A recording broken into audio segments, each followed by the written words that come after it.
হযরত সালেহ আলাইহিস সালাম।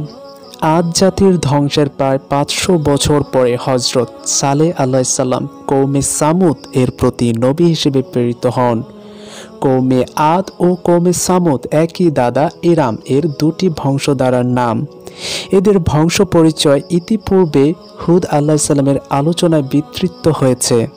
কওমে সামুদ আরবের উত্তর পশ্চিম এলাকায় বসবাস করত। তাদের প্রধান শহরের নাম ছিল হিজর, যা শাম দেশ অর্থাৎ সিরিয়ার অন্তর্ভুক্ত ছিল। বর্তমানে একে সাধারণভাবে মাদায়েনে সালেহ বলা হয়ে থাকে। আদ জাতির ধ্বংসের পর সামুদ জাতি তাদের স্থলাভিষিক্ত হয়।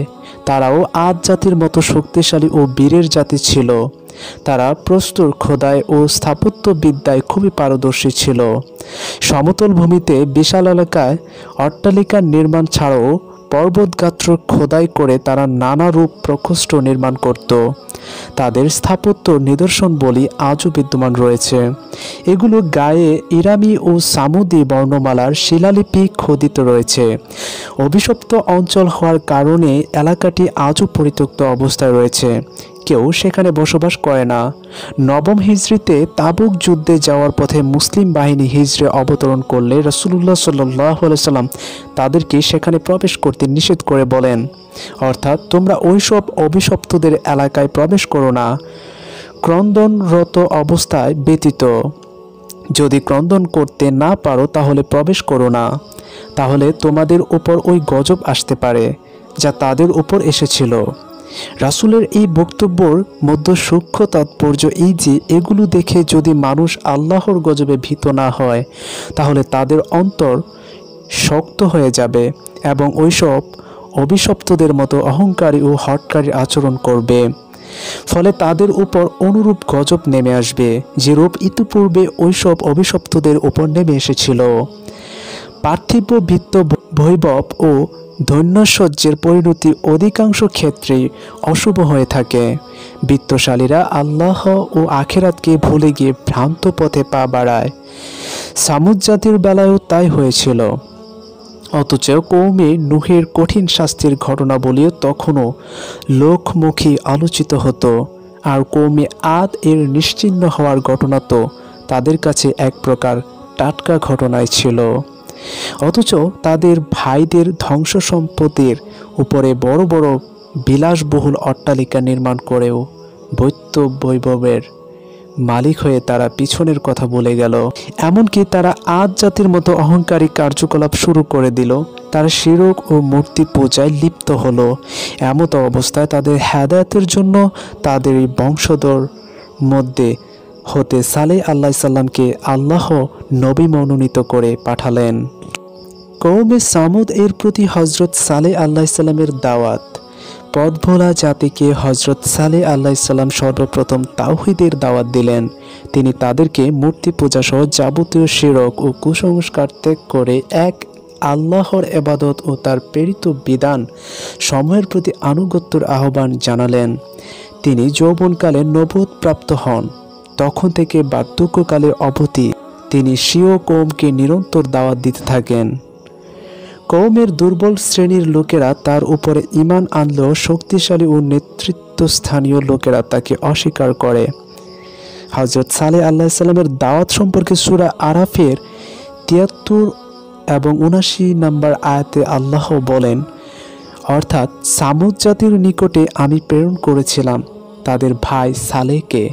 সে বলল, হে আমার জাতি, তোমরা আল্লাহর ইবাদত করো, তিনি ব্যতীত তোমাদের কোনো উপাস্য নেই। তোমাদের কাছে তোমাদের পালনকর্তার পক্ষ হতে একটি প্রমাণ এসে গেছে। এটি আল্লাহর অস্ত্রী তোমাদের জন্য নিদর্শন স্বরূপ।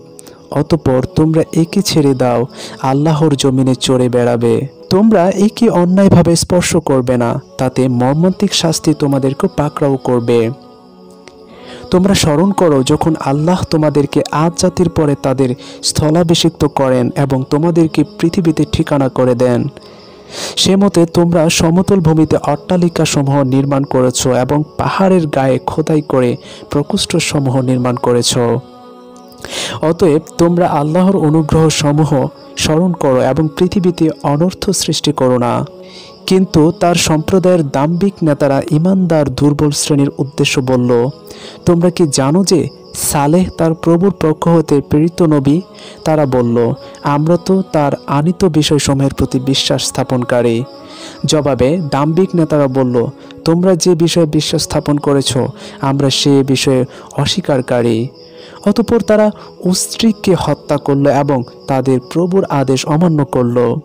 তারা বলল, হে সালেহ, তুমি নিয়ে এসো যদ্বারা তুমি আমাদের ভয় দেখাতে, যদি তুমি আল্লাহর প্রেরিত নবীদের একজন হয়ে থাকো। অতঃপর ভূমিকম্প তাদের পাকড়াও করল এবং সকালবেলা নিজ নিজ গৃহে সবাই উপুর হয়ে পড়ে রইল। সালেহ আলাইহিস সালাম তাদের কাছ থেকে প্রস্থান করল এবং বলল, হে আমার সম্প্রদায়, আমি তোমাদের কাছে আমার প্রতিপালকের পয়গাম পৌঁছে দিয়েছি এবং তোমাদের কল্যাণ কামনা করছি, কিন্তু তোমরা কল্যাণকামীদের ভালোবাসো না। সালেহ আলাইহিস সালামের উপরোক্ত দাওয়াত ও তার কওমের আচরণ সম্পর্কে পবিত্র কোরআনে 22টি সূরায় 87টি আয়াতে বিভিন্নভাবে বর্ণিত হয়েছে। হযরত সালেহ আলাইহিস সালাম এর দাওয়াতের ফলশ্রুতি ইতিপূর্বেকার ধ্বংসপ্রাপ্ত জাতিগুলির ন্যায় কওমে সামুদ ও তাদের নবী হযরত সালেহ আলাইহিস সালামকে অমান্য করে। তারা বিগত আদ জাতির ন্যায় পৃথিবীতে অনর্থ সৃষ্টি করতে থাকে। নবী তাদেরকে যতই দাওয়াত দিতে থাকেন তাদের অবাধ্যতা ততই সীমা লঙ্ঘন করতে থাকে। তারা বলল, হে সালেহ, ইতিপূর্বে আপনি আমাদের কাছে আকাঙ্ক্ষিত ব্যক্তি ছিলেন। আপনি কি বাপদাদার আমল থেকে চলে আসা উপাস্যদের পূজা করা থেকে আমাদের নিষেধ করছেন? অথচ আমরা আপনার দাওয়াতের বিষয়ে যথেষ্ট সন্দিহান। তারা কওমের দুর্বল ও দরিদ্র শ্রেণীর লোকদের জমা করে বলল, তোমরা কি বিশ্বাস করো যে সালেহ তার প্রভুর পক্ষ হতে প্রেরিত ব্যক্তি? তারা জবাব দিল, আমরা তো তার আনিত বিষয়ের প্রতি বিশ্বাস স্থাপনকারী। এ কথা শুনে দাম্ভিক নেতারা ক্ষিপ্ত হয়ে বলে উঠল, তোমরা যে বিষয়ে ঈমান এনেছ আমরা ওই সব কিছুকে অস্বীকার করি। তারা আরও বলল, আমরা কি আমাদের একজনের অনুসরণ করব? তাহলে তো আমরা বিপদগামী ও বেকারগ্রস্ত বলে গণ্য হব। আমাদের মধ্যে কি কেবল তারাই উপরে ওহী নাজিল করা হয়েছে? আসলে সে একজন মহামিথ্যাবাদী ও দাম্ভিক। তারা সালেহকে বলল, আমরা তোমাকেও তোমার সাথে যারা আছে তাদেরকে অকল্যাণের প্রতীক মনে করি। এইভাবে সমাজের শক্তিশালী শ্রেণী তাদের নবীকে অমান্য করল এবং মূর্তি পূজা সহ নানাবিধ শিরক ও কুসংস্কারে লিপ্ত হলো এবং সমাজে অনর্থ সৃষ্টি করতে থাকলো। আল্লাহর ভাষায় তারা হেদায়েতের চাইতে অন্ধত্বকেই পছন্দ করে নিল। অতঃপর তাদের কৃতকর্মের ফলে অবমানকর শাস্তির গর্জন এসে তাদের পাকড়াও করল। কওমে সামুদ এর উপরে আপত্তিত গজবের বিবরণ ইবনে কাসির বর্ণনা করেন যে হযরত সালেহ আলাইহিস সালামের নিরন্তর দাওয়াতে অতিষ্ঠ হয়ে সম্প্রদায়ের নেতারা স্থির করল যে তারা কাছে এমন একটা বিষয় দাবি করতে হবে যা পূরণ করতে তিনি ব্যর্থ হবেন এবং ফলে তার দাওয়াত ও বন্ধ হয়ে যাবে। সেমতো তারা এসে তার নিকটে দাবি করল যে আপনি যদি আল্লাহর সত্যিকারের নবী হন তাহলে আমাদেরকে নিকটবর্তী কাতেবা পাহাড়ের ভেতর থেকে একটি 10 মাসের গর্ভবতী সবল ও স্বাস্থ্যবতী উষ্ট্রি বের করে এনে দেখান।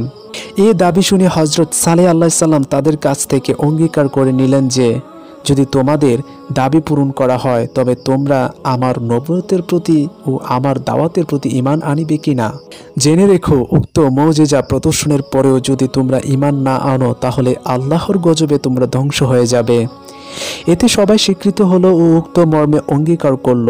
তখন সালেহ আলাইহিস সালাম ছালাতে দাঁড়িয়ে গেলেন এবং আল্লাহর নিকটে প্রার্থনা করলেন। আল্লাহ পাক তার দোয়া কবুল করলেন এবং বললেন, আমি তাদের পরীক্ষার জন্য একটি উষ্ট্রি প্রেরণ করব। তুমি তাদের প্রতি লক্ষ্য রাখো এবং ধৈর্য ধারণ করো। কিছুক্ষণের মধ্যে পাহাড়ের গায়ে কম্পন দেখা দিল এবং একটি বিরাট প্রস্তর খণ্ড বিস্ফোরিত হয়ে তার ভেতর থেকে কওমের নেতারা দাবির অনুরূপ একটি গর্ভবতী ও লাবণ্যবতী তরতাজা উষ্ট্রি বেরিয়ে এলো। সালেহ আলাইহিস সালাম এর বিস্ময়কর মুজিজা দেখে গোত্রের নেতাসহ তার সমর্থক লোকেরা তাদের সাথে সাথে মুসলমান হয়ে গেল। অবশিষ্টরা হওয়ার আগ্রহ প্রকাশ করল, কিন্তু প্রধান ধর্মনেতা ও অন্যান্য সমাজ নেতারা বাধার কারণ হতে পারল না। তারা উল্টো বলল, আমরা তোমাকে ও তোমার সাথে যারা আছে তাদেরকে অকল্যাণের প্রতীক মনে করি। হযরত সালেহ আলাইহিসসালাম কওমের নেতাদের এভাবে অঙ্গীকার ভঙ্গ করতে দেখে এবং পাল্টা তাকেই দায়ী করতে দেখে দারুণভাবে শঙ্কিত হলেন যে কোনো সময় এরা আল্লাহর গজবে ধ্বংস হয়ে যাবে। তিনি তাদেরকে সাবধান করে বললেন, দেখো, তোমাদের মঙ্গল কামনা আল্লাহর নিকট রয়েছে, বরং তোমরা এমন সম্প্রদায় যাদেরকে পরীক্ষা করা হচ্ছে। অতঃপর পয়গম্বর সুলভ দয়া প্রকাশ করলে বললেন, এটি আল্লাহর উষ্ট্রি, তোমাদের জন্য নিদর্শন স্বরূপ। একে আল্লাহর জমিনে স্বাধীনভাবে চড়ে বেড়াতে দাও। সাবধান, একে অসৎ উদ্দেশ্য স্পর্শ করো না, তাহলে তোমাদেরকে 70 যন্ত্রণাদায়ক শাস্তির পাকড়াও করবে। আল্লাহ উক্ত উষ্ট্রির জন্য এবং লোকদের জন্য পানি বন্টন করে দিয়েছিলেন। তিনি নবীকে বলে দেন, হে সালেহ, তুমি ওদেরকে বলে দাও যে কূপের পানি তাদের মধ্যে বন্টিত হয়েছে, প্রত্যেক পালায় তারা হাজির হবে। একদিন উষ্ট্রির ও পরের দিন তোমাদের পানি পানের জন্য পালা নির্ধারিত হয়েছে। আল্লাহ তাআলা কওমে সামুদ এর জন্য উক্ত উষ্ট্রিকে সর্বশেষ পরীক্ষা হিসেবে নির্ধারণ করেছিলেন। তিনি বলেন, আর আমরা সামুদকে উষ্ট্রি দিয়েছিলাম স্পষ্ট নিদর্শন হিসাবে। অতঃপর তারা তার প্রতি জুলুম করেছিল। বস্তুত আমরা ভীতি প্রদর্শনের উদ্দেশ্যে নিদর্শন সমূহ প্রেরণ করে থাকি। সামুদ জাতির লোকেরা যে কূপ থেকে পানি পান করত ও তাদের গবাদি পশুদের পানি পান করাতো, এই উষ্ট্রি ও সেই কূপ থেকে পানি পান করাতো। উষ্ট্রি যেদিন পানি পান করত সেদিন কুয়ার পানি নিঃশেষে পান করে ফেলত। অবশ্য ওই দিন লোকেরা উষ্ট্রির দুধ পান করত এবং বাকি দুধ ধারা তাদের সব পাত্র ভরে নিত। কিন্তু এই হতভাগাদের কপালে এত সুখ সহ্য হলো না। তারা একদিন পানি না পাওয়ায় অসুবিধার কারণে হিসাবে গণ্য করল। তাছাড়া উষ্ট্রি যখন ময়দানে চড়ে বেড়াতো তখন তার বিশাল দেহ ও অপরূপ চেহারা দেখে অন্যান্য গবাদি পশু ভয় পেত। ফলে তারা উষ্ট্রিকে মেরে ফেলতে মনস্থ করল, কিন্তু আল্লাহর গজবের ভয়ে কেউ সাহস করল না। ইবনু জারির প্রমুখ মুফাসসিরগণের বর্ণনা মতে অবশেষে শয়তান তাদেরকে সর্ববৃহৎ কুমন্ত্রণা দিল, আর তারা হলো নারীর প্রলোভন। সামুদ গোত্রের দুজন পরমা সুন্দরী মহিলা যারা সালেহ আলাইহিসসালাম এর প্রতি দারুণ বিদ্বেষী ছিল, তারা তাদের রূপ যৌবন দেখিয়ে দুজন পথভ্রষ্ট যুবককে উষ্ট্রি হত্যায় রাজি করালো। অতঃপর তারা তীর ও তরবারির আঘাতে উষ্ট্রিকে পা কেটে হত্যা করে ফেলল। হত্যাকারী যুবকদের প্রদানকে লক্ষ্য করে কোরআনে বর্ণিত হয়েছে, যখন তাদের সবচেয়ে হতভাগা লোকটি তৎপর হয়ে উঠছিল, রাসূলুল্লাহ সাল্লাল্লাহু আলাইহি ওয়াসাল্লাম একদা খুতবায় উক্ত আয়াত পাঠ করে বলেন, ওই লোকটি ছিল কঠোর হৃদয় ও দুশ্চরিত্র, কেননা তার কারণে গোটা সামুদ জাতি গজবে পতিত হয়ে। আল্লাহ বলেন, অতঃপর তারা তাদের প্রধান ব্যক্তিকে ডাকলো, অতঃপর সে উষ্ট্রিকে ধরল ও বধ করল। অতঃপর কেমন কঠোর ছিল আমার শাস্তি ও ভীতি প্রদর্শন। আমি তাদের প্রতি প্রেরণ করলাম একটি মাত্র নিনাদ, আর তাতেই তারা হয়ে গেল খোয়ার মালিকের চূর্ণিত শুষ্ক খড়কুটো সদৃশ্য। উল্লেখ্য যে উষ্ট্রি হত্যার ঘটনার পর সালেহ আলাইহিসসালাম স্বীয় কওমকে আল্লাহর নির্দেশ জানিয়ে দিলেন যে এখন থেকে 3 দিন তোমরা তোমাদের ঘরে আরাম করে নাও, এরপরে আযাব নেমে আসবে। এই ওয়াদার অর্থাৎ এই সময়সীমার কোনো ব্যতিক্রম হবে না। কিন্তু এই হতভাগারা এরূপ কঠোর হুঁশিয়ারির কোনো গুরুত্ব না দিয়ে বরং তাচ্ছিল্য ভরে বলল, হে সালেহ, তুমি যার ভয় দেখাচ্ছ তা নিয়ে আসো দেখি, যদি তোমার সত্যিকারের নবী হয়ে থাকো। তারা বলল, আমরা জানতে চাই এই শাস্তি কিভাবে আসবে, কোত্থেকে আসবে, এর লক্ষণ কি হবে। সালেহ আলাইহিস সালাম বললেন, আগামীকাল বৃহস্পতিবার তোমাদের সকলের মুখমণ্ডল হলুদ হয়ে যাবে, পরের দিন শুক্রবার তোমাদের সবার মুখমণ্ডল লাল বর্ণ ধারণ করবে, অতঃপর শনিবার দিন সবার মুখমণ্ডল ঘোর কৃষ্ণবর্ণ হয়ে যাবে। এটাই হবে তোমাদের জীবনের শেষ দিন। এ কথা শোনার পর হঠকারী জাতি আল্লাহর নিকটে তওবা করে ক্ষমা প্রার্থনার পরিবর্তে স্বয়ং সালেহ আলাইহিস সালামকে হত্যা করার সিদ্ধান্ত নেয়। তারা ভাবল, যদি আযাব এসেই যায় তবে তার আগে একই শেষ করে দেই, কেননা এর নবুয়তকে অস্বীকার করার কারণে গজব আসছে। অতএব এই ব্যক্তি গজবের জন্য মূলত দায়ী, আর যদি গজব না আসে তাহলে মিথ্যা দণ্ড ভোগ করুক। কওমের 9 জন নেতা ও নিকৃষ্ট ষড়যন্ত্রের নেতৃত্ব দেয়। তাদের এই চক্রান্তের বিষয় সূরা নমলে বর্ণিত হয়েছে এভাবে যে, সেই শহরে ছিল এমন 9 ব্যক্তি যারা জনপদে অনর্থ সৃষ্টি করে বেড়াতো এবং কোনরূপ সংশোধনমূলক কাজ করা তারা করত না। তারা বলল, তোমরা পরস্পরের আল্লাহর নামে শপথ করো যে আমরা রাত্রিকালে সালেহ ও তার পরিবারবর্গকে হত্যা করব। অতঃপর তার রক্তের দাবিদারকে আমরা বলে দেব যে আমরা এই হত্যাকাণ্ড প্রত্যক্ষ করিনি আর আমরা নিশ্চিতভাবে সত্যবাদী। তারা যুক্তি দিল, আমরা আমাদের কথায় অবশ্যই সত্যবাদী প্রমাণিত হব, কারণ রাত্রির অন্ধকারকে কে কাকে মেরেছে তা আমরা নির্দিষ্টভাবে জানতে পারবো না। নেতৃবৃন্দুর এই সর্বসম্মত সিদ্ধান্ত ও চক্রান্ত অনুযায়ী নয়, নেতা তাদের প্রধান কাদার বিন সালেফ এর নেতৃত্বে রাতের বেলায় সালেহ আলাইহিস সালামকে হত্যা করার জন্য তার বাড়ির উদ্দেশ্যে রওনা হলো। কিন্তু আল্লাহ তাআলা পথিমধ্যেই তাদেরকে প্রস্তুর বর্ষণে ধ্বংস করে দিলেন।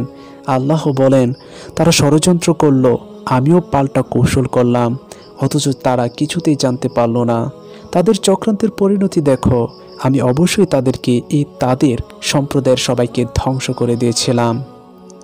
উল্লেখ্য যে কোরআনে ওই 9 ব্যক্তিকে বা 9টি দল বলা হয়েছে, এতে বোঝা যায় যে ওরা 9 জন 9টি দলের নেতা ছিল এবং তারা ছিল হিজর জনপদের প্রধান নেতৃত্ববৃন্দ। ইবনু কাসির সূরা নমল উপরোক্ত চক্রান্তের ঘটনায় একটি বিষয় লক্ষণীয় যে জাতির শীর্ষ দুষ্টমতি নেতারা কুফর, শিরক, হত্যা ও সন্ত্রাস ও ডাকাতি, লুণ্ঠনের মতো জঘন্য অপরাধ সমূহ নির্বিবাদে করে গেলেও তারা তাদের জনগণের কাছে মিথ্যাবাদী সাব্যস্ত হতে রাজি ছিল না। আর তাই এক মিথ্যাকে ঢাকার জন্য শত মিথ্যার আশ্রয় নিতেও তারা কখনো কুণ্ঠাবোধ করে না। যাই হোক, নির্ধারিত দিনে গজব নাজিল হওয়ার প্রাক্কালেই আল্লাহর হুকুমে হজরত সালেহ আলাইহিস সালাম স্বীয় ঈমানদার সাথীগণকে নিয়ে এলাকা ত্যাগ করেন।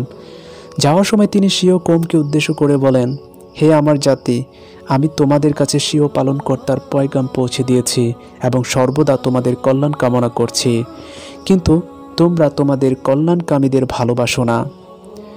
গজবের ধরন। হযরত সালেহ আলাইহিস সালামের ভবিষ্যদ্বাণী অনুযায়ী বৃহস্পতিবার ভোরে অবিশ্বাস্য কওমের সকলের মুখমণ্ডল গভীর হলুদ বর্ণ ধারণ করল, কিন্তু তারা ঈমান আনল না বা তওবা করল না, বরং উল্টো হযরত সালেহ আলাইহিস সালামের উপর চটে গেলে ও তাকে হত্যা করার জন্য খুঁজতে লাগলো।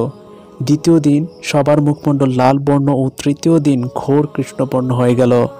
তখন সবই নিরাশ হয়ে গজবের জন্য অপেক্ষা করতে লাগলো। চতুর্থ দিন রবিবার সকালে সবাই মৃত্যুর জন্য প্রস্তুতি নিয়ে সুগন্ধি মেখে অপেক্ষা করতে থাকে।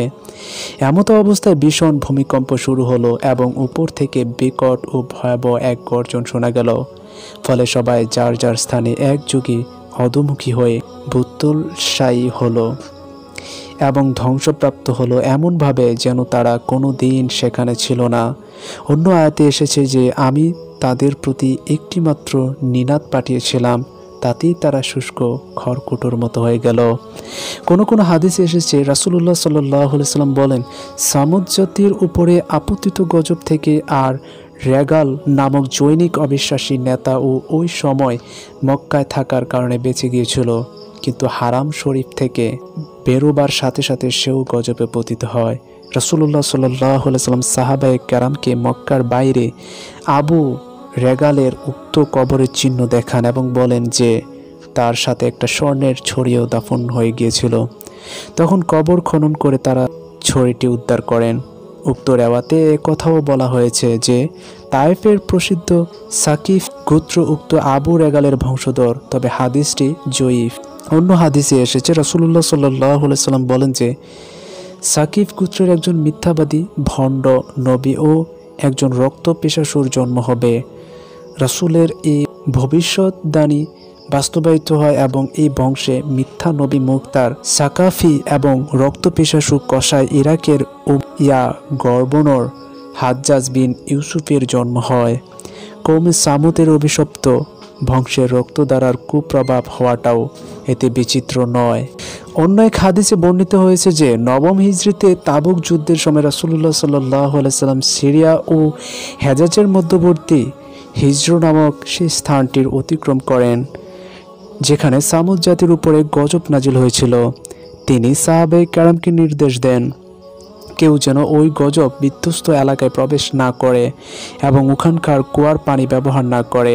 এসব আযাব বিধ্বস্ত এলাকাগুলিকে আল্লাহ তাআলা ভবিষ্যৎ মানবজাতির জন্য শিক্ষাস্থল হিসেবে সংরক্ষিত রেখেছেন, যাতে তারা উপদেশ হাসিল করতে পারে এবং নিজেদেরকে আল্লাহর অবাধ্যতা হতে বিরত রাখে। আরবরা তাদের ব্যবসায়িক সফরে নিয়মিত সিরিয়া যাতায়াতের পথে এইসব ধ্বংসস্তূপগুলি প্রত্যক্ষ করত, অথচ তাদের অধিকাংশ তা থেকে শিক্ষা গ্রহণ করেনি এবং শেষ নবীর উপরে বিশ্বাস স্থাপন করেনি, যদিও পরবর্তীতে সব এলাকায় মুসলিম এলাকায় পরিণত হয়ে গেছে। আল্লাহ বলেন, আমি অনেক জনপদ ধ্বংস করেছি যেসবের অধিবাসীরা তাদের বিলাসী জীবনযাপনের মত্ত ছিল।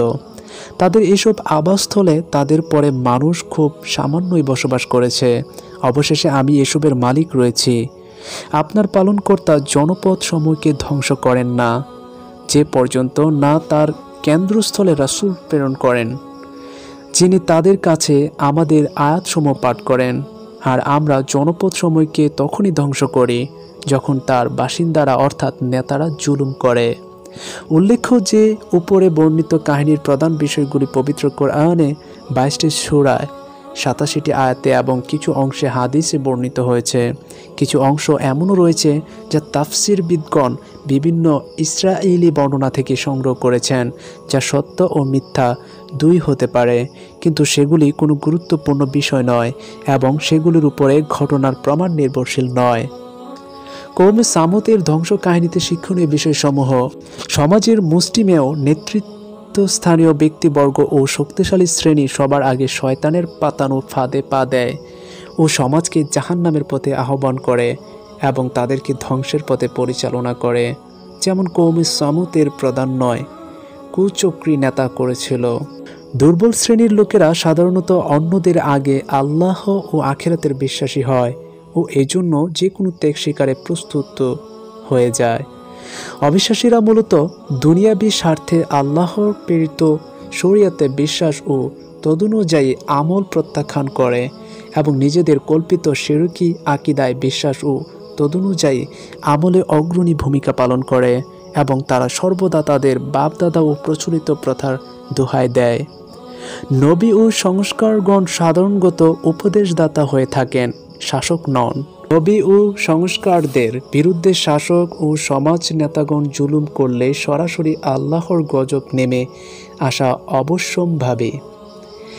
মানুষকে বিপদে নেয়ার জন্য শয়তানের সবচেয়ে বড় হাতিয়ার হলো নারী ও অর্থ সম্পদ। হঠকারী ও পদগর্বী নেতারা সাধারণত চাটুকার ও চক্রান্তকারী হয়ে থাকে ও ইমানদারগণের বিরুদ্ধে সাময়িকভাবে জয়ী হয়, কিন্তু অবশেষে আল্লাহর কৌশল বিজয়ী হয় এবং কখনো কখনো তারা দুনিয়াতে আল্লাহর গজবে সম্পূর্ণরূপে ধ্বংস হয়ে যায়, আর আখিরাতের আযাব হয় তার চাইতে কঠিনতর।